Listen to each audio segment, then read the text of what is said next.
নৈৰ পাৰৰ কহুৱা দেখিলে তোমালে মোৰ মনত পৰে।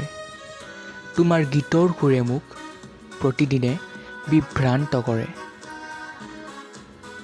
সিদিনা আহ আহ ওলাই আহ গীতেৰে তুমিয়েইতো সকলোকে জাগ্ৰত কৰিছিলা। আকৌ সকলো শ্বহীদক শ্ৰদ্ধাৰে সোঁৱৰিছিলা। জোৱানসকলৰ মৰণক অমৰত্ব দিছিলা, যাৰ বাবে তুমি আজিও আমাৰ মাজত অমৰ হৈ আছা। তোমাৰ গীতৰ মাজত লুকাই আছে কিছুমান অপ্ৰিয় কঠোৰ সত্য। তোমাৰ গীতৰ শাৰীবোৰ হৈছে জীয়াই থকাৰ মূল মন্ত্ৰ। এই ক্ষণত তোমাক এটি অনুৰোধ, হে শ্বহীদ, উভতি আহা আকৌ আমাৰ মাজত। ধৰিত্ৰী বুকুত জনম লৈ পুনৰ গাই যোৱা মানৱতাৰ জয়গান। দিয়া মোক তোমাৰ উদাত্ত কণ্ঠেৰে আশীৰ্বাদ।